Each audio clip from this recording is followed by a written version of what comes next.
علیکم کیوٹیز، کیسے ہیں آپ سب؟ امید کرتی ہوں آپ سب خیریت سے ہوں گے۔ میں ہوں آپ کی پیاری سی رائٹر ہانا خان۔ جو لوگ میرے اس چینل پہ جو ریڈرز میرے اس چینل پہ نیو ہیں انہیں فکشنل ناولز بائی ہانا خان کی جانب سے خوش آمدید۔ چینل کو سبسکرائب کر دیں، ایپیسوڈ کو لائک کر دیں اور کامنٹ باکس میں اپنی قیمتی رائے کا اظہار لازمی کریں۔ تو جی چلتے ہیں آج کے ناول کی جانب، جو کہ ہے بدرو۔ جیسا کہ کچھ میرے پرانے ریڈرز جانتے ہیں کہ میں نے پہلے بھی اپلوڈ کیا تھا، لیکن وہ سلائڈ فارم میں تھا، تو اب میں نے وائس اوور کے ساتھ اپلوڈ کر رہی ہوں۔ امید کرتی ہوں آپ کو پسند آئے گا۔ یہ ایک فرضی کہانی ہے، اس کا تعلق کسی بھی حقیقی کردار، جگہ یا مذہب سے نہیں ہے۔ یہ ایک انٹرٹینمنٹ پرپس کے لیے لکھا گیا ہے اور اس کا ایک مورل اسٹوری ہے۔ ہوپ سو آپ کو پسند آئے گی۔ تو جی چلتے ہیں آج ناول کی جانب۔ بدرو، از قلم ہانا خان۔ مکمل شارٹ ہارر ناول۔ اس ناول کے تمام جملہ حقوق اس ناول کے مصنفہ ہانا خان کے پاس محفوظ ہیں، لہٰذا اس ناول کو کسی بھی پلیٹ فارم پر پوسٹ یا اپلوڈ کرنے سے گریز کریں۔ لندن سے کچھ فاصلے پر موجود گاؤں اسٹوک پوگس ایک ویران اور عجیب خاموشی میں ڈوبا ہوا ایک گاؤں تھا۔ پرانی پتھریلی گلیاں، جھاڑیوں سے ڈھکے راستے اور سب کے بیچ میں وہ جگہ، وہ پرانا چرچ جو اب مکمل طور پر بند تھا اور آسیب زدہ مانا جاتا تھا۔ کہا جاتا تھا کہ یہاں ایک نن کو 70 سال پہلے زندہ جلایا گیا تھا، کیونکہ وہ نن نہیں تھی بلکہ وہ شیطان کی پیروکار تھی۔ وہ شیطان کو پوجتی تھی۔ اس نے گاؤں کے کئی لڑکے اور لڑکیوں کو گمراہ کرنے کی کوشش کی تھی، کئی بچوں کو راتوں رات لاپتہ کر دیا تھا۔ بظاہر وہ چرچ میں رہنے والی ایک عام سی نن کے روپ میں تھی، مگر اصل میں اس کا مقصد لوگوں کو گمراہ کرنا تھا۔ جب یہ بات گاؤں والوں کو پتہ لگی تو ان سب نے ایک دن مل کر اس کے جسم کو زنجیروں میں جکڑا اور چرچ کے اندر زندہ جلا ڈالا۔ پھر کچھ وقت بعد اس چرچ کے ارد گرد ایک عجیب سی پیرانارمل ہلچل شروع ہونے لگی۔ لوگوں کو اسی نن کے رونے کی آوازیں سنائی دینے لگیں۔ کبھی وہ کہہ لگاتی تو کبھی وہ چیختے ہوئے کچھ لفظ دہراتی۔ پھر آہستہ آہستہ چرچ کے ارد گرد رہنے والے گاؤں کے لوگوں کی امواتوں کا سلسلہ شروع ہوا، جس پر وہاں کے رہائشیوں نے آہستہ آہستہ وہ گاؤں چھوڑنا شروع کر دیا۔ جو چرچ 70 سال پہلے گاؤں کے بیچوں بیچ تھا، اب وہ صرف ایک ویرانی کی صورت اختیار کر چکا تھا۔ برسوں پہلے بڑھتی ہوئی اموات کو دیکھتے ہوئے چرچ کے قابل فادر نے کچھ مذہبی ورسز کو پڑھ کر اس چرچ کے اندرونی دروازے پر ایک تالا لگا دیا تھا، جو تبھی کھل سکتا تھا جب کوئی باہر سے کھولتا، کیونکہ وہاں کے رہائشیوں کا ماننا تھا کہ اس نن کا سایہ، اس کی روح آج بھی وہاں موجود ہے۔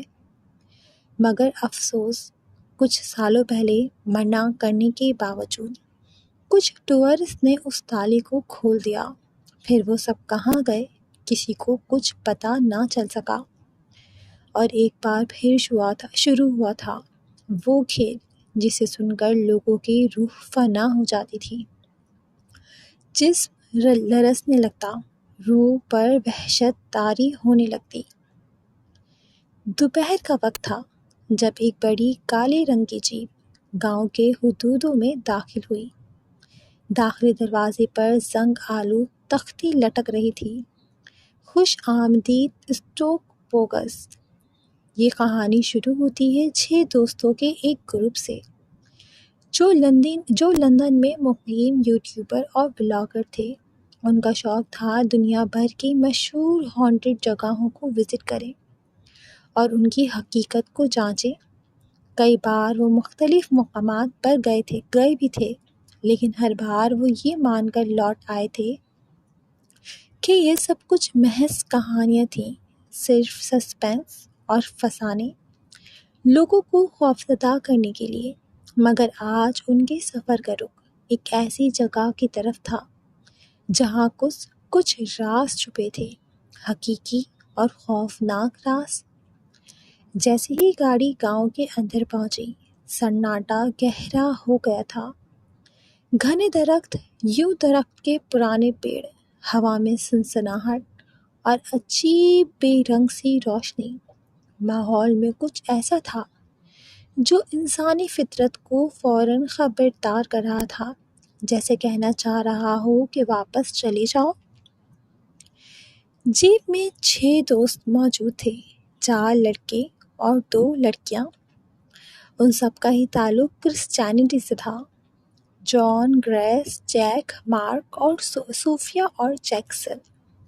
جان، جس کا پورا نام جان فرنانڈس تھا، حال ہی میں اسلام کے بارے میں پڑھنا شروع کر چکا تھا۔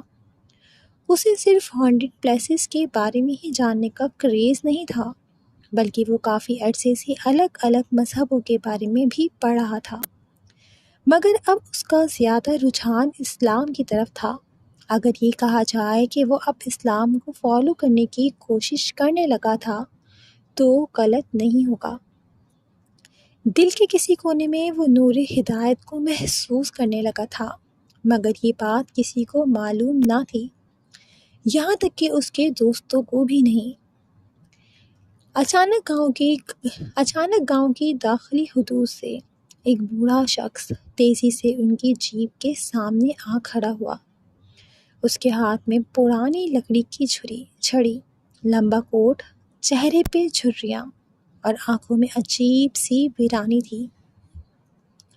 وہ ہاتھ کے اشارے سے گاڑی کو روکنے کا اشارہ کر رہا تھا۔ بوڑھے کو دیکھتے ہوئے جان نے بریک پر پاؤں رکھتے جیپ کو دھیرے دھیرے روکا۔ جیپ کے رکتے ہی بوڑھا آدمی نے قریب آ کر ایک چہرے پر گہری اور خوف زدہ کر دینے والی نظر ڈالی۔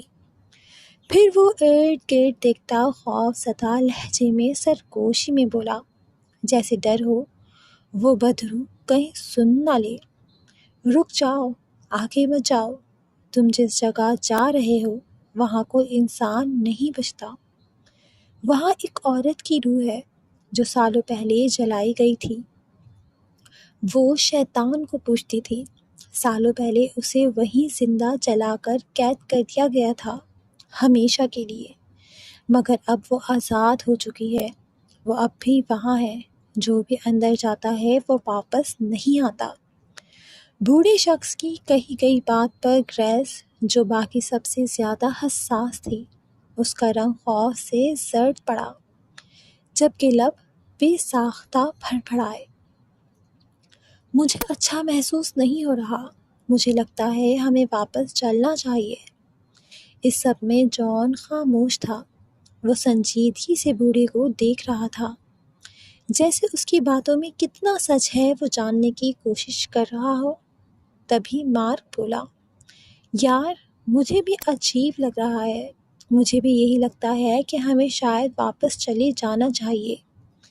باقی 3 دوست صوفیہ، جیک اور جونس ہنسنے لگے کہ تبھی جیک بولا، ارے ڈرپوک، ابھی تک ہم نے کتنی ہی ہانٹڈ جگہوں کو کیپچر کیا ہے، سب جھوٹ تھا، ڈرامہ تھا، کہانی تھی، یہ بھی جھوٹ ہی ہوگا، اور مجھے یہ بوڑھا پاگل لگ رہا ہے، حالت دیکھو، مجھے لگ رہا ہے یہ صرف ہمیں ڈرانے کے لیے ڈرامہ کر رہا ہے۔ جیک کی بات پر بوڑھے نے غصے سے ایک آخری نظر ان سب پر ڈالی، پھر نفی میں سر ہلاتے ہوئے پلٹا، جیسے آگے جو ہونے والا تھا اس پر افسوس کر رہا ہو، لیکن پھر بھی ایک آخری بار جیسے انہیں ہوشیار کرنا چاہا ہو۔ وہ تمہیں اندر بلا رہی ہے، اگر آگے گئے تو واپس آنا ناممکن ہوگا، یہ بات یاد رکھنا۔ یہ کہہ کر وہ بوڑھا شخص تیز قدموں سے واپس مڑ گیا اور دھند میں غائب ہو گیا۔ بوڑھے شخص کے وہاں سے جانے کے بعد سب نے ایک دوسرے کو سنجیدہ نظروں سے دیکھا اور گاڑی اس چرچ تک جاتے راستے پر ڈال دی۔ چرچ کا راستہ ایک پگڈنڈی کی صورت میں تھا جو جھاڑیوں سے ڈھکی ہوئی تھی۔ یوں درختوں کی شاخیں زمین تک لٹک رہی تھیں۔ یہ ایک بہت قدیم، گھنا اور پراسرار درخت ہوتا ہے جس کی شاخیں سیدھی اور نوکیلی ہوتی ہیں۔ اسے اکثر چرچوں، قبرستان اور پرانے گاؤں میں لگایا جاتا ہے۔ یورپ میں اسے موت یا روحانیت کی علامت سمجھا جاتا ہے، اور کئی جگہوں پر اسے موت کا درخت یعنی کہ ٹری آف ڈیتھ بھی کہا جاتا ہے۔ سوکھی اور کچھ ویران سی بیلیں چرچ کی دیواروں کو جکڑے ہوئے تھیں۔ الو کی آوازیں مسلسل سنائی دے رہی تھیں۔ کوے اڑتے پھر رہے تھے اور ان کی کائیں کائیں کی آواز نے ماحول کو مزید ہیبت ناک بنا دیا تھا۔ ہوا میں خشک پتوں کی سڑسڑاہٹ اور گمبھیر خاموشی ماحول کو مکمل طور پر وحشت ناک بنا رہی تھی۔ جب ان کی جیپ چرچ کے صدر دروازے کے قریب پہنچی تو وہاں ایک بڑا سا زنگ آلود سلاخوں والا گیٹ موجود تھا جو تھوڑا سا کھلا ہوا تھا۔ ساتھ ہی دراڑوں زدہ دیوار پر ایک پرانی ٹوٹی پھوٹی تختی جھول رہی تھی جس پر کچھ اس طرح لکھا تھا کہ اندر جانا ممنوع ہے، اندر خطرہ ہے۔ کہتے ہیں نا، جب موت لکھی ہو تو وہ خود بلاتی ہے، اور ایسا ہی حال ان 6 دوستوں کا تھا جو ہر چیز کو نظر انداز کرتے ایک خوفناک موت کی جانب قدم بڑھاتے جا رہے تھے۔ ارد گرد دیکھتے وہ سب ایک ایک کر کے گاڑی سے اترنے لگے۔ واؤ گائز، یہ منظر تو کسی ہالی ووڈ فلم کی جیسا ہے، جیک نے ہنستے ہوئے گیٹ کو دھکیلتے ہوئے کہا۔ وہ زنگ آلود بڑی بڑی سلاخوں والا لوہے کا گیٹ چڑچڑاہٹ کی آواز سے کھلتا چلا گیا، جس کی آواز نے فضا میں گونجتے اسے مزید رونا بنا دیا تھا۔ اس آواز کے ساتھ ہی ارد گرد سے کئی چمگادڑیں ایک ساتھ اڑے۔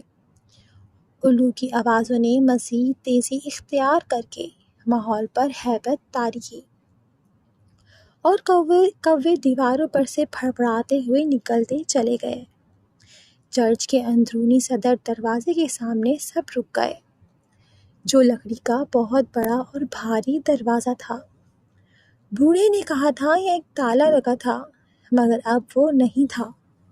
جیکسن اور صوفیہ نے ارد گرد دیکھتے ہنستے ہوئے دروازے کو دھکیلنے کا ارادہ ہی کیا تھا کہ وہ خود بخود چڑچڑاہٹ کی ایک خوفناک آواز کے ساتھ کھلتا چلا گیا۔ صوفیہ اور جیکسن نے ایک دوسرے کو حیرانگی سے دیکھا۔ کچھ لمحوں کے لیے دونوں کا دل بری طرح دہلا تھا، مگر پھر ان دونوں نے اس بات کو اگنور کرتے خاموشی سے باقی دو دوستوں کی طرف دیکھا جو ارد گرد کے ماحول میں گم تھے۔ یہ دروازہ خود کیسے کھلا؟ مجھے تو یہ سب عجیب سا لگ رہا ہے جیکسن، صوفیہ نے دبے دبے لہجے میں کہا۔ او کم آن صوفیہ، بی بریو، ہو سکتا ہے ہوا سے خود بخود کھل گیا ہو۔ جیکسن نے تھوک نکلتے ہوئے بات کو ہوا میں اڑاتے ہوئے ہنستے ہوئے کہا، جبکہ جیک نے آگے بڑھ کر صوفیہ کے کان میں گریس کو دیکھ کر سرگوشی کی، جو جان کی شرٹ کو پکڑے خوفزدہ نظروں سے ارد گرد کا جائزہ لے رہی تھی۔ مجھے تو لگتا ہے گریس آج سب سے پہلے بھاگے گی، جبکہ دوسری طرف جیک کی بات پر صوفیہ کہکا لگا اٹھی۔ پھر اسے چھیڑنے کے لیے آنکھیں چھوٹی کر کے بولی، یہ بھی تو ہو سکتا ہے کہ شاید ہم سب بھی اس کے پیچھے بھاگیں۔ اگر کوئی سچ میں اندر موجود ہوا تو؟ صوفیہ کی بات پر جیکسن مزاحیہ انداز میں زور سے چلایا، یار اگر یہاں کوئی ہے تو سامنے آؤ، ہم ولاگ کے لیے آئے ہیں، انٹرویو چاہیے تمہارا۔ جیک کی بات پر سب کہکا لگا اٹھے سوائے جان اور گریس کے۔ جان خاموش تھا، اس کی آنکھیں دروازے کی طرف جمی ہوئی تھی۔ پھر اس نے آہستہ سے بولا، یہ سب معمولی نہیں لگ رہا ہے گائز، میرے خیال سے اندر جانے سے پہلے ایک بار سوچ لو۔ جان کی بات پر گریس اور مارک نے تیزی سے سر ہلاتے اس کی تائید کی۔ دوسری طرف صوفیہ، جیک اور جونس نے ناک چڑھاتے اس کی باتوں کو ہوا میں اڑایا۔ جونس نے جان کی بات کو اگنور کرتے چہکتے ہوئے کہا، چلو بھائی اندر چلتے ہیں، اگر بھوت نہیں ملا تو کم از کم پراپر فوٹیج تو ملے گی نا۔ جیسے ہی ان سب نے چرچ کے اندر قدم رکھا تو دروازے کے پیچھے سے سرد گرد آلود ہوا کا جھونکا ان کے چہروں سے ٹکرایا، جس میں مٹی، نمی اور کسی جلتی ہوئی لکڑی کی بو شامل تھی۔ سب ایک دوسرے کو دیکھ کر دھیرے دھیرے اندر داخل ہو گئے۔ چرچ کے اندر مکمل اندھیرا تھا۔ اندر داخل ہوتے ہی جیسے انہوں نے ایک اور خوف میں ڈوبی دنیا میں قدم رکھا تھا۔ ہر طرف اندھیرا چھایا ہوا تھا، مگر کچھ پرانے فانوس دیواروں سے لٹکے ہوئے تھے، جن میں اچانک سے ہلکی ہلکی روشنی جھلملانے لگی تھی۔ یہ روشنی اتنی تھی کہ دھندلے انداز میں دیواروں پر لٹکی پرانی تصویریں، چھت سے جھولتے جالے اور کہیں کہیں مکڑیوں کی حرکت محسوس کی جا سکتی تھی۔ زمینی پتھروں پر پرانے دھبے، چھت کے کونوں میں چھپی ہوئی چمگادڑیں اور خون اور جلنے کی عجیب سی بو ہر طرف پھیلی ہوئی تھی۔ گریس سب سے پیچھے تھی، وہ بار بار پیچھے دیکھ رہی تھی اور ہلکے ہلکے کانپ رہی تھی۔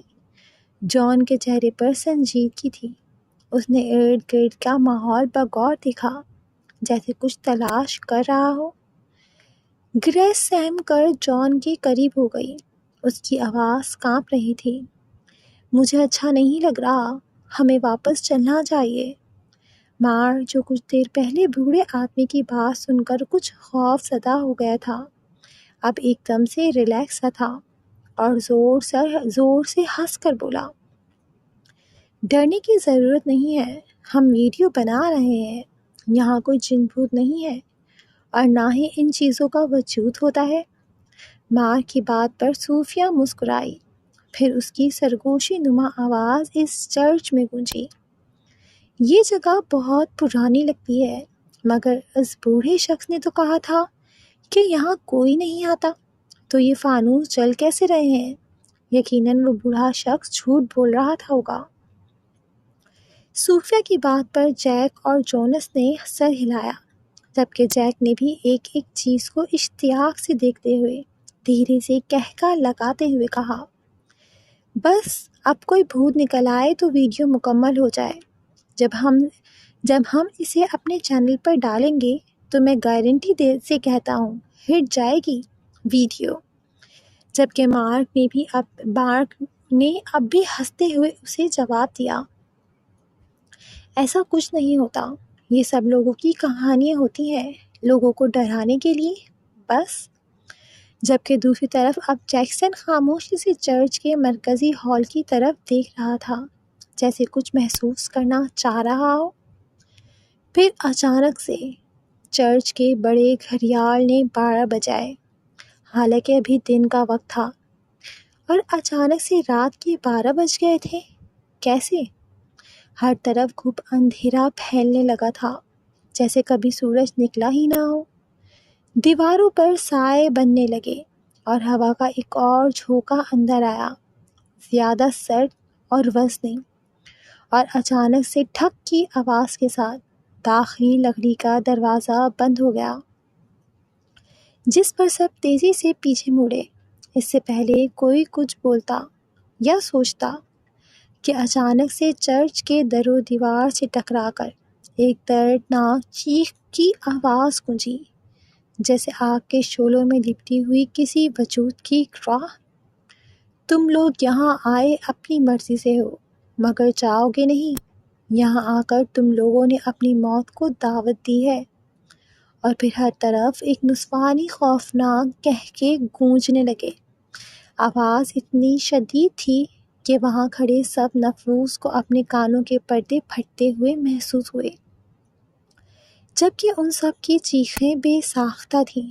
سامنے سے دھواں سا اٹھا اور اس میں سے ایک سایہ ابھرا، ایک عورت کا سایہ، مگر اس کا چہرہ جلا تھا، آنکھوں کی جگہ 2 سیاہ گڑھے، جلتے کپڑے، اسکارف سے لپٹا سر اور سفید گاؤن جس پر خون کے نشانات نمایاں تھے۔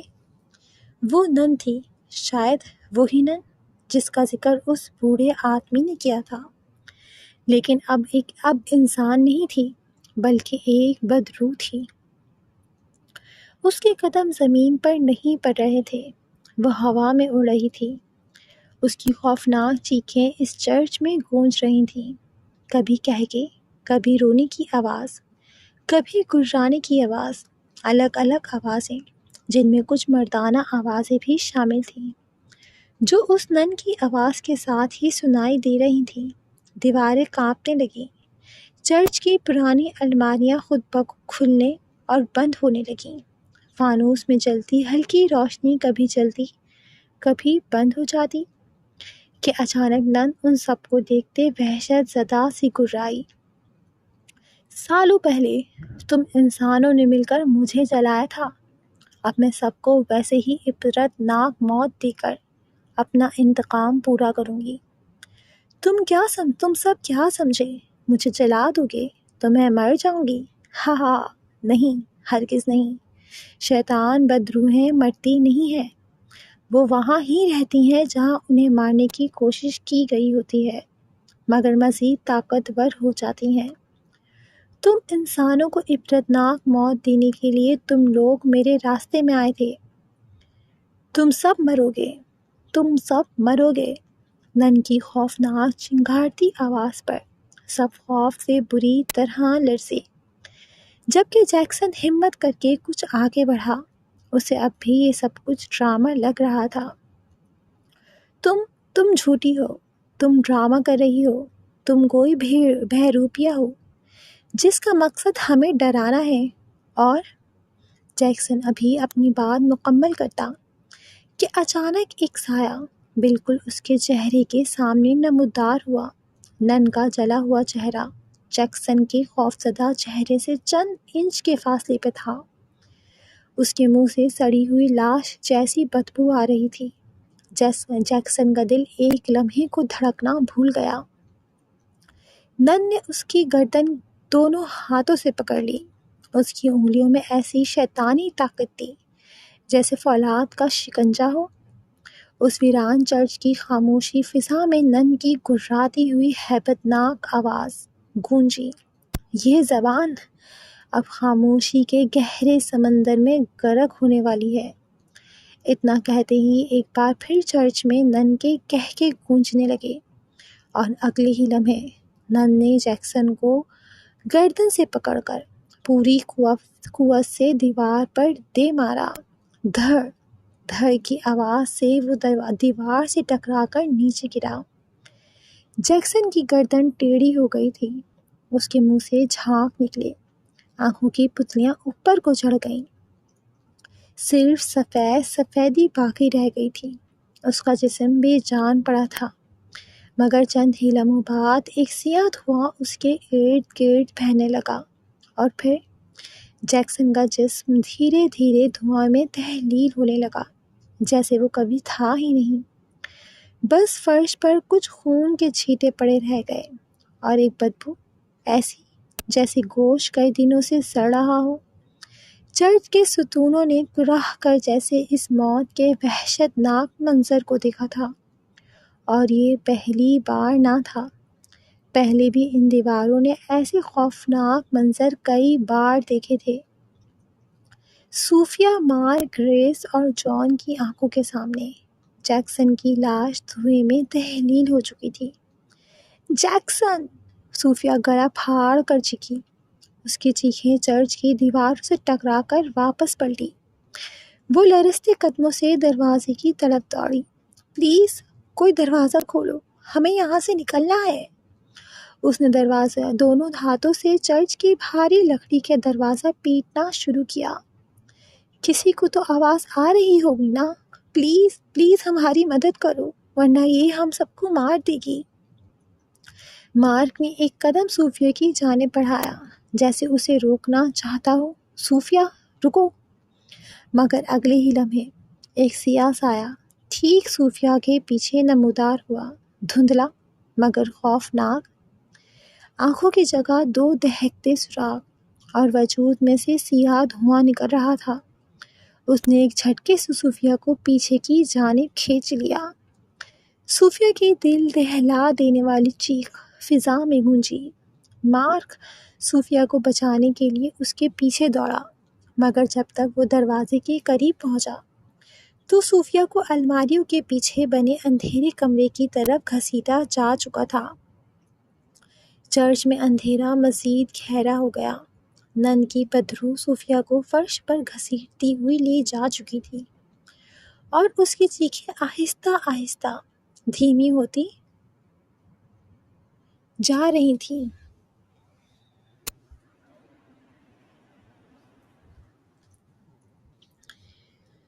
پھر ایک جھٹکے سے وہ آواز بالکل بند ہو گئی۔ ایک دم گہری خاموشی چھا گئی، جسم کو سرد کر دینے جیسی خاموشی۔ اور پھر چند لمحوں کی خاموشی کے بعد ٹھک کی آواز سے کچھ بھاری چیز فرش پر آ گئی۔ سب کی نظریں اس طرف پلٹیں۔ وہ صوفیہ کا بے جان جسم تھا۔ اس کا جسم ایک پرانی ٹوٹی ہوئی کرسی پر گر چکا تھا، چہرہ جھلسا ہوا، آنکھیں کھلی ہوئی مگر خالی، جیسے آخری لمحے کو قید کر چکی ہوں۔ پوری فضا جیسے ساخت ہو گئی تھی۔ پھر کرسی کے نیچے سے ہلکی ہلکی چنگاریاں اٹھنے لگیں، دھواں امڑنے لگا اور اچانک شعلے سے دہکے۔ آگ کی لپیٹوں نے صوفیہ کے جسم کو چاروں طرف سے گھیر لیا، پہلے اس کی انگلیاں، پھر ہاتھ، اور پھر پورا جسم آگ میں لپٹ گیا۔ مارک اور جیک کی آنکھیں خوف سے پھٹی کی پھٹی رہ گئیں۔ گریس جان کے پیچھے چھپ کر سسکنے لگی۔ جان نے آنکھیں بند کر لیں، جیسے وہ منظر قابل برداشت نہ ہو۔ چند ہی لمحوں میں وہ کرسی خالی پڑی تھی، نہ کوئی لاش اور نہ کوئی راکھ بچی تھی، ایسے جیسے وہاں کبھی کچھ تھا ہی نہیں، بس ایک جلتی لکڑی تھی، لکڑی کی کرسی، اور ایک بدبو جو ہوا میں تحلیل ہو رہی تھی۔ اور پھر ہر طرف ایک بار پھر ایک وحشت ناک سی خاموشی پھیلنے لگی، موت جیسی خاموشی۔ اس خوفناک منظر کو دیکھتے ہی جیک جیسے پتھر کا ہوا تھا، اس کی زبان جیسے بند ہو گئی تھی، آنکھیں پلک جھپکانا بھول چکی تھی۔ پھر اچانک وہ ہوش کی دنیا میں آتے پھٹ پڑا۔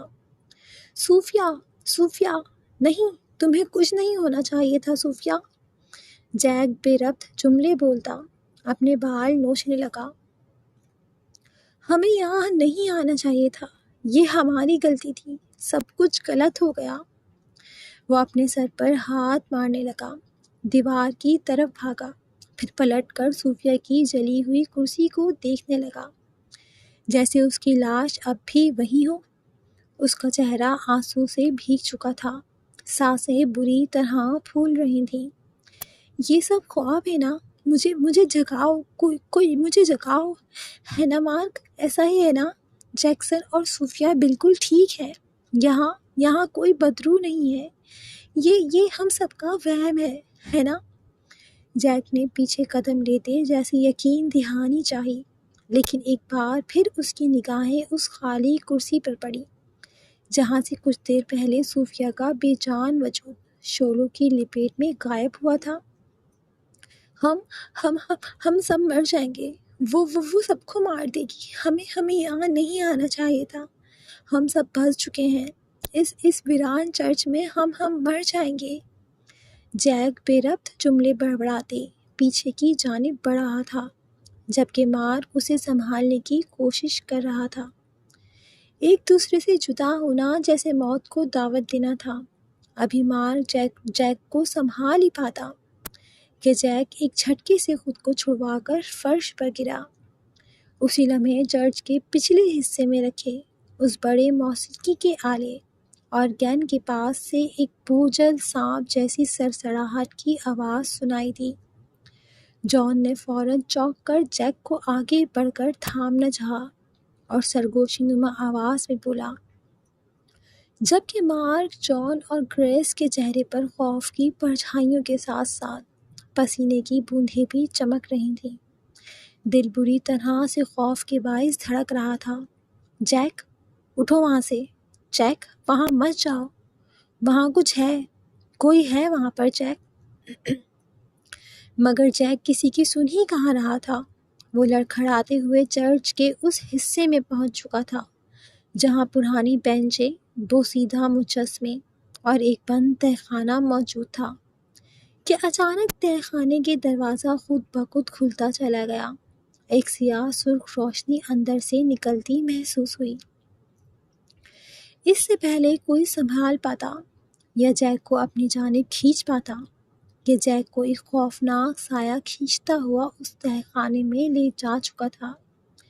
جیک کو اس تہہ خانے میں جاتے دیکھ کر گریس خوف سے روتے ہوئے بری طرح چیخ رہی تھی، جیک، نہیں جیک، واپس آؤ، واپس آؤ، جان، مارک چلو اندر، ہم جیک کو بچا لیں گے، جیک۔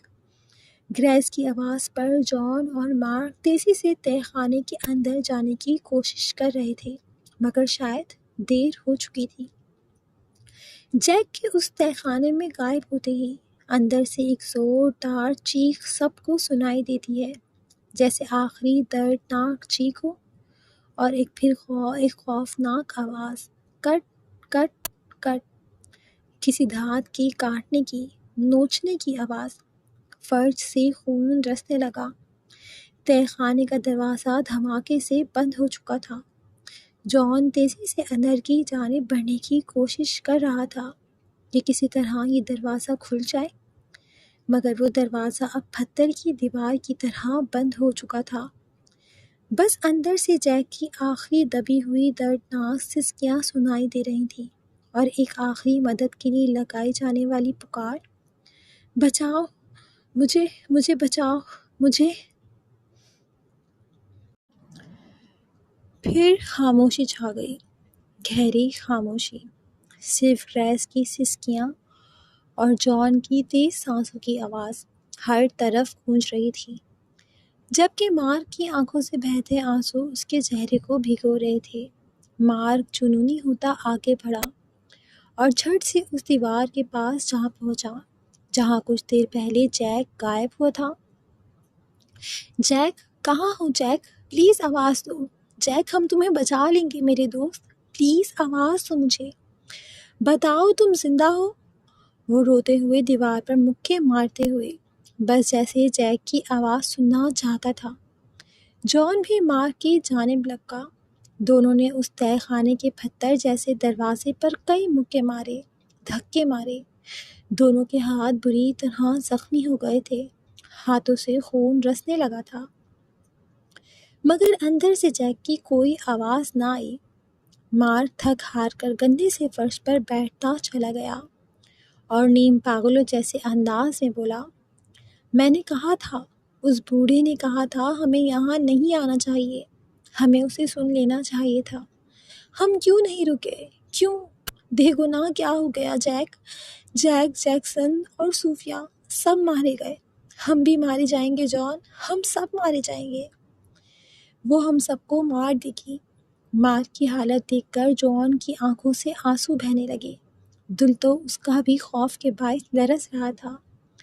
ان سب نے یہ تو نہیں سوچا تھا، ان کے تو وہم و گمان میں بھی نہیں تھا کہ وہ کہانیاں جو ان سب نے اس ویران چرچ کے بارے میں سنی تھیں حقیقت ہوں گی۔ یہ کیا ہو گیا تھا؟ جان نے بے بسی سے اپنے گولڈن بالوں کو مٹھیوں میں بھیجا۔ وہ پھنس چکے تھے، یہاں دماغ نے کام کرنا چھوڑ دیا تھا۔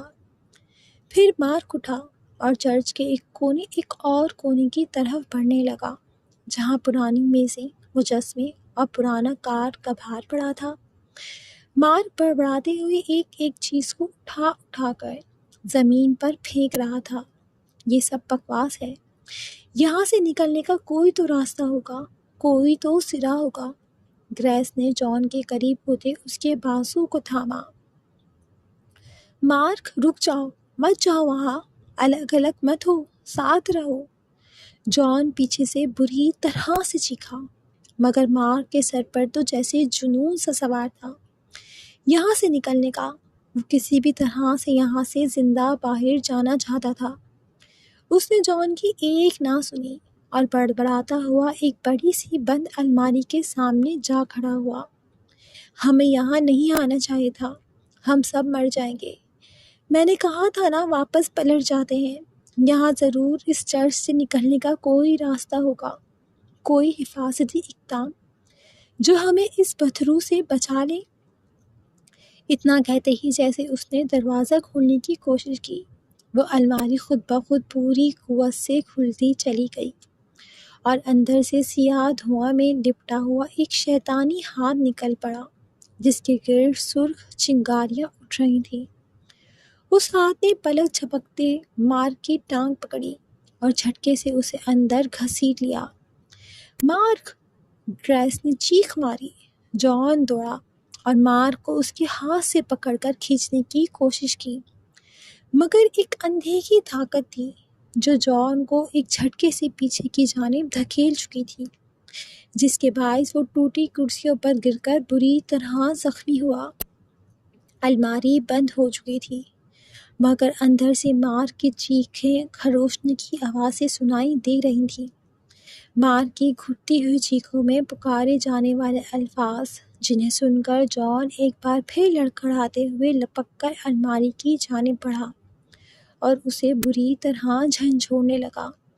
مدد مدد کرو، باہر نکالو مجھے جان، گریس میں مرنا نہیں چاہتا، یہ مجھے مار دے گی، بچاؤ مجھے بچاؤ۔ سب سے اذیتناک اپنے دوستوں کو اپنی آنکھوں کے سامنے تڑپتے ہوئے مرتے دیکھنا ہوتا ہے۔ اس وقت کوئی جان اور گریس سے پوچھتا کہ وہ کس تکلیف سے گزر رہے تھے۔ اپنی دردناک موت کا خوف الگ اور اپنے دوستوں کی چیختی کرلاتی درد میں تڑپتی آوازوں کے ساتھ مدد کے لیے پکارنا اور انہیں نہ بچانے کا گلٹ الگ جو ان کی روح کو جھلسا رہا تھا۔ جان اور گریس دونوں مل کر پوری جان لگا کر کافی دیر تک الماری کو کھولنے کی کوشش کرتے رہے، مگر دروازے جیسے کسی نادیدہ قوت سے جم سے گئے تھے۔ چند لمحات ایک بار پھر خاموشی چھا گئی، موت سی خاموشی۔ پھر اچانک الماری خود بخود کھلی اور مارک کا جسم بے جان ہوتا دھڑم سے فرش پر آ گرا۔ اس کی آنکھیں کھلی ہوئی تھیں، پتلیاں سفید ہو چکی تھیں، چہرے پر جلی ہوئی لکڑیوں کے نشانات تھے، جیسے اندر سے کسی نے اسے آگ سے جھلسایا ہو۔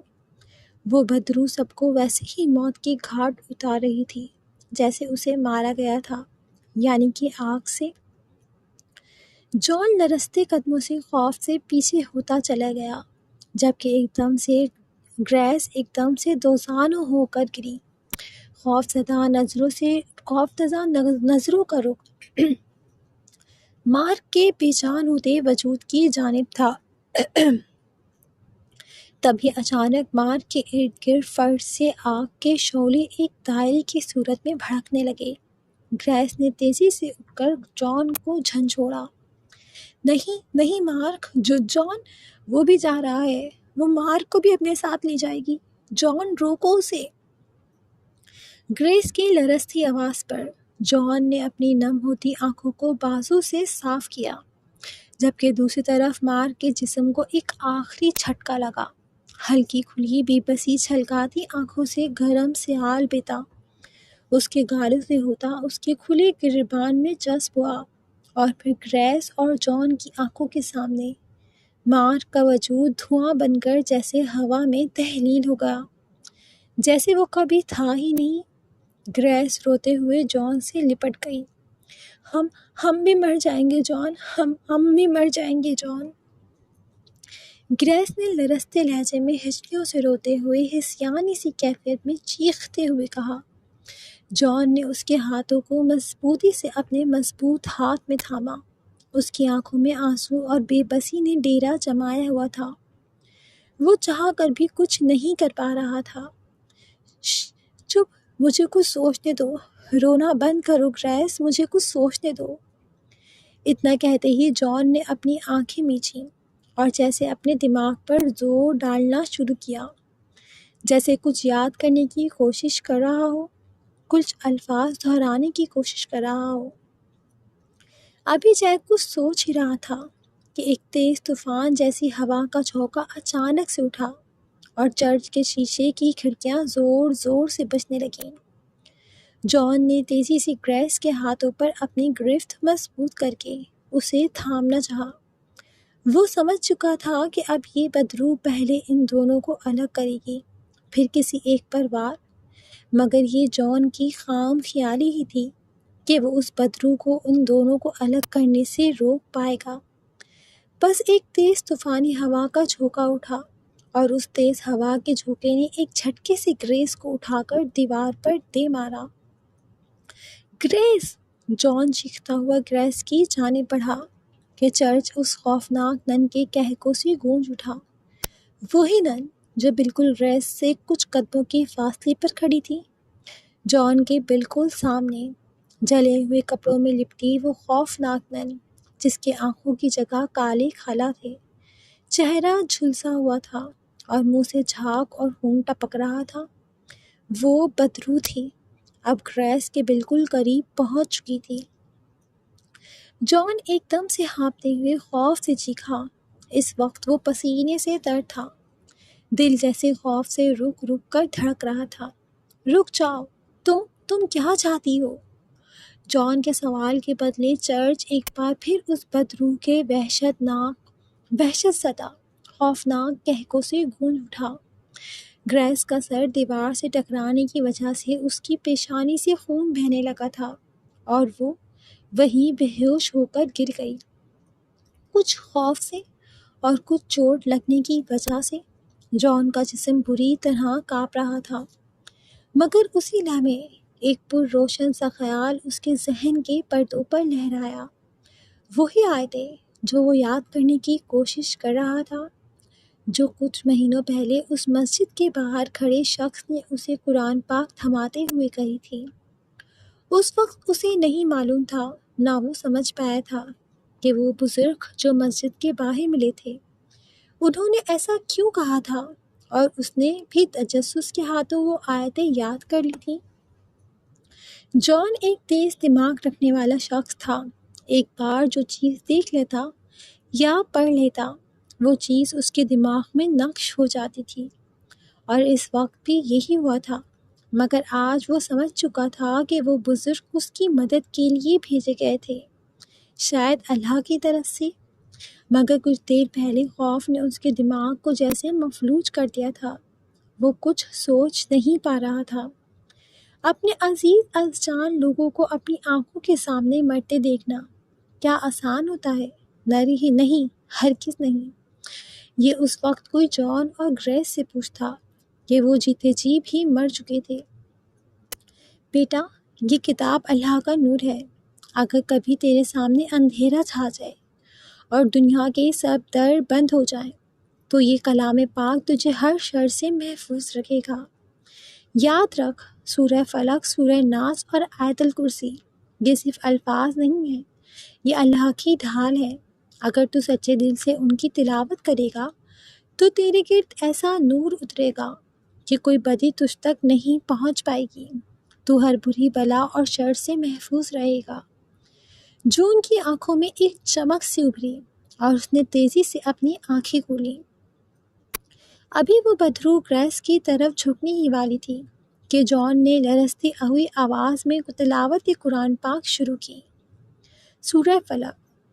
کہو میں پناہ مانگتا ہوں صبح کے رب کی، اس کی مخلوق کے شر سے، اندھیرے کے شر سے جب وہ چھا جائے، گروہوں میں پھونکنے والیوں کی شر سے، حاسد کے شر سے جب وہ حسد کرنے لگے۔ بدروح ایک دم پیچھے ہٹی اور اس کے منہ سے ایک خوفناک چیخ برآمد ہوئی۔ سورہ ناس۔ کہو میں پناہ مانگتا ہوں لوگوں کے رب کی، لوگوں کے بادشاہ کی، لوگوں کے معبود کی، وسوسے ڈالنے والے چھپنے والے کے شر سے، جو لوگوں کے سینے میں وسوسے ڈالتا ہے، خواہ وہ جنوں میں سے ہو یا انسانوں میں سے۔ حضرت عائشہ رضی اللہ عنہا فرماتی ہیں، نبی صلی اللہ علیہ وآلہ وسلم روزانہ رات سونے سے پہلے سورہ فلق اور سورہ ناس پڑھ کر اپنے ہاتھوں پر دم کرتے اور پورے جسم پر پھیرتے تھے۔ صحیح بخاری، صحیح مسلم۔ نبی صلی اللہ علیہ وسلم نے فرمایا، تم ان جیسی کوئی پناہ مانگنے والی چیز نہیں پاؤ گے۔ بدرو اب زور سے چیخنے لگی جیسے کوئی چیز اسے جھلسا رہی ہو۔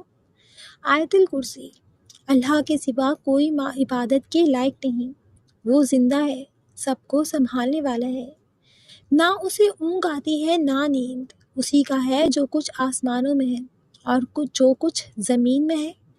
کون ہے جو اس کی اجازت کے بغیر اس کے ہاں سفارش کرے؟ وہ جانتا ہے جو کچھ ان کے سامنے ہے اور جو کچھ ان کے پیچھے ہے، اور وہ اس کے علم میں سے کسی چیز کا احاطہ نہیں کر سکتے مگر جتنا وہ چاہیں۔ اس کی کرسی آسمانوں اور زمین پر محیط ہے، اور ان دونوں کو سنبھالنا اس پر کچھ بھاری نہیں، اور وہی بلند مرتبہ ہے، عظمت والا ہے۔ نبی کریم صلی اللہ علیہ وآلہ وسلم نے فرمایا، جو شخص آیت الکرسی رات سونے سے پہلے پڑھے، اللہ اس کی حفاظت پر ایک فرشتہ مقرر کر دیتا ہے اور شیطان اس کے قریب نہیں آ سکتا۔ جان کی آواز تلاوت کرتے ہوئے مزید بلند ہو رہی تھی، آنکھوں سے آنسو بہہ رہے تھے۔ میں تجھے نہیں چھوڑوں گی، اس بدرو نے چلاتے ہوئے آگے بڑھنا چاہا مگر وہ ایک قدم بھی آگے بڑھا نہ سکی۔ رک جاؤ، تم کون ہو؟ یہ کلام، یہ تم کیا پڑھ رہے ہو؟ یہ مت پڑھو، میں تمہیں نہیں چھوڑوں گی۔ بدرو کے گرد دھواں سا بھڑکا، اس کے ارد گرد سے چنگاریاں نکلنے لگیں۔ اس بدرو کو ایسا لگا جیسے جان کے گرد ایک اندھے کا حصار بن چکا ہو، جس کی طرف اگر اس بدرو نے ایک قدم بھی بڑھایا تو جل کر راکھ ہو جائے گی۔ وہ خوفناک سے انداز میں چنگارتی ہوئی پیچھے کی جانب قدم لینے لگی، اور پھر وہ چیختی ہوئی چرچ کی دیوار پر چڑھ کر اندھیرے میں غائب ہو گئی۔ جان نے پوری قوت سے تلاوت جاری رکھی۔ وہ بدرو غائب ہو چکی تھی۔ کہیں اندھیرے میں گریس کی پلکیں لرزنے لگیں، وہ آہستہ آہستہ ہوش میں آ رہی تھی۔ جان نے آگے بڑھ کر تیزی سے گریس کو اپنی باہوں میں اٹھایا۔ اسی لمحے چرچ کے بند دروازے خود بخود کھل گئے اور اجالا سا پھیلنے لگا۔ جان گریس کو اٹھائے تیزی سے دروازے کی جانب بڑھا۔ دروازے کے باہر قدم رکھتے ہی اس نے نم آنکھوں سے ایک لمحے کے لیے آسمان کی جانب دیکھا۔ آنسو اس کی آنکھوں سے مسلسل بہہ رہے تھے۔ اے میرے رب، آپ نے میری حفاظت کی، اب سے میں آپ کی بتائی گئی راہ پر چلوں گا۔ جان نے زیر رب سرگوشی کرتے ایک بار پیچھے مڑ کر چرچ کے بند دروازے کی جانب دیکھا، جو اس کے باہر نکلتے ہی دوبارہ سے خود بخود بند ہو گیا تھا۔ چرچ ایک بار پھر خوب اندھیرے میں ڈوب گیا۔ کچھ دیر بعد جان اپنی جیپ میں گریس کو لٹائے تیز رفتاری سے ویران گاؤں سے باہر نکل رہا تھا۔ اس کی آنکھیں نم تھیں۔ چند گھنٹے پہلے وہ 6 دوست ہنستے مسکراتے ہوئے اس گاؤں میں داخل ہوئے تھے، اور اب صرف 2 وجود تھے، جان اور گریس، جس میں سے ایک دوبارہ بے ہوش ہو چکی تھی، اور جان وہ خاموشی سے واپسی کا سفر طے کرتے نم آنکھوں سے ڈرائیونگ کر رہا تھا۔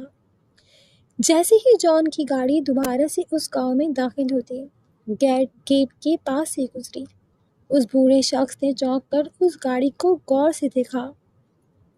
پھر اس نے حیرت زدہ نظروں سے دور جاتی اس جیپ کو دیکھا، جیسے اسے یقین نہ آ رہا ہو کہ یہ لوگ بچ نکلے ہیں، مگر وہ بوڑھا شخص کہاں جانتا تھا کہ 6 میں سے صرف 2 زندہ بچ پائے تھے۔ جان نے اس کی طرف نہیں دیکھا، بس دور آسمان پر نظریں جمائے۔ اس کے لب بے آواز سے اپنے رب کا شکر ادا کر رہے تھے، مگر ایک کاش تھا، کاش کہ اسے پہلے یہ سب یاد آ جاتا اور وہ سب بچ نکلتے، مگر شاید ان کی موت ایسے ہی لکھی تھی۔ لیکن کیا واقعی وہ ایک نن کی بدرو تھی جسے مار دیا گیا تھا؟ حضرت عبداللہ بن مسعود رضی اللہ عنہ سے روایت ہے، نبی صلی اللہ علیہ وآلہ وسلم نے فرمایا، تم میں سے ہر ایک کے ساتھ ایک جن مقرر کیا گیا ہے۔ صحیح مسلم 2814۔ صحابہ نے پوچھا، یا رسول اللہ، آپ کے ساتھ بھی؟ فرمایا، ہاں، میرے ساتھ بھی ہے۔ لیکن اللہ تعالیٰ نے اس کے مقابلے میں میری مدد فرمائی ہے اور وہ مسلمان ہو گیا، اس لیے وہ مجھے خیر کے سوا کوئی بات نہیں کہتا۔ کہتے ہیں جب کوئی انسان دنیا میں آتا ہے تو اس کے ساتھ ایک نظر نہ آنے والا ہمزاد ایک جن بھی آتا ہے۔